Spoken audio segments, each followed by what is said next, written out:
Bonjour. Aujourd'hui, bien entendu, je vais parler du coronavirus. Oui, oui. Euh,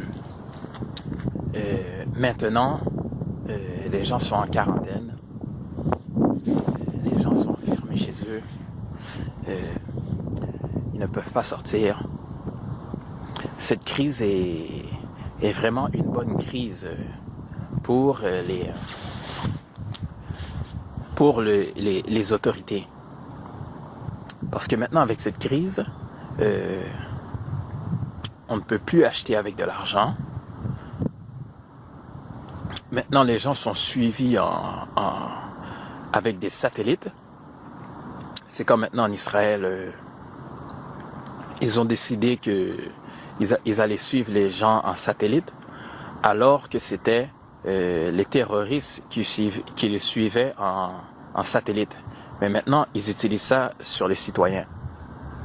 Il y a même des personnes qui sont d'accord avec ces mesures et qui veulent des mesures encore plus sévères.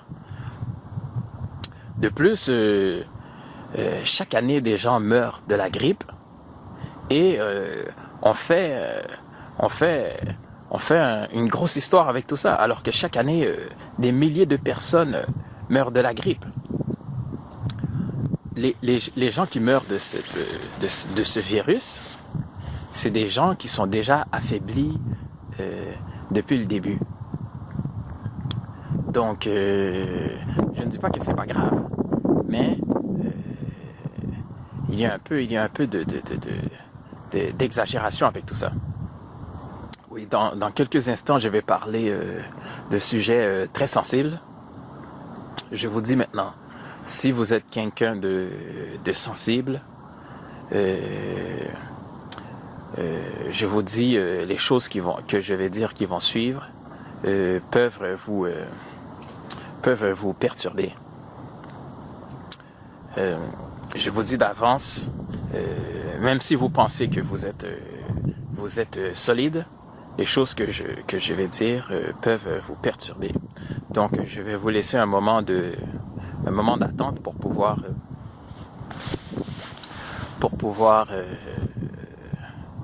partir.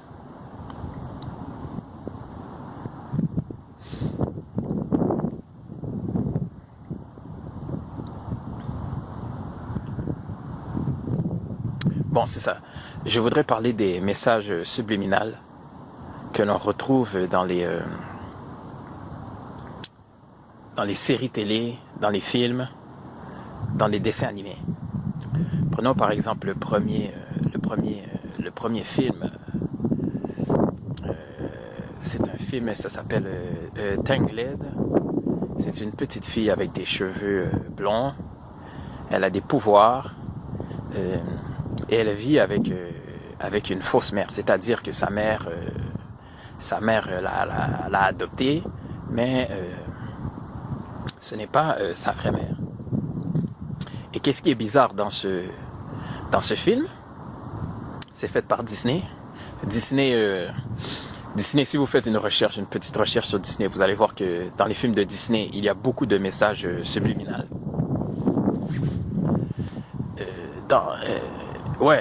La mère de la fille, dans le film, elle lui dit de ne pas sortir dehors, que sortir dehors c'est dangereux, etc., etc.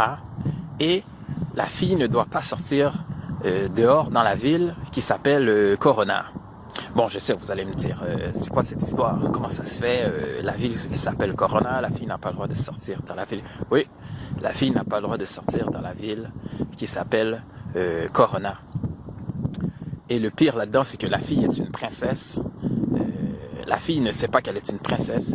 Elle est exploitée par sa fausse mère, etc., etc. En tout cas, si vous voulez plus de détails, allez voir le film. Donc, on peut voir que, en plus, ce film est sorti il y a quoi? En tout cas, ce film est sorti il y a plusieurs années avant cette crise. Donc, on peut voir que à partir de ce film, que ces choses-là allaient déjà arriver, que c'était déjà prévu. Il y a aussi les films Resident Evil. Il y a un laboratoire en Chine. Dans ce laboratoire en Chine, ils ont le logo dessus, le logo des films Resident Evil. Resident Evil, c'est une série de films de zombies dystopiens, apocalyptiques. Et ce laboratoire-là en Chine, ils ont le logo de la série de films Resident Evil. Même on ne sait même pas qu'est-ce que ce logo veut dire. On n'a aucune idée qu'est-ce que ce logo veut dire, mais ce logo vient de la série de films Resident Evil. Et Resident Evil, même si des Américains font ces films, Resident Evil, à l'origine, vient de l'Asie. On peut parler aussi d'un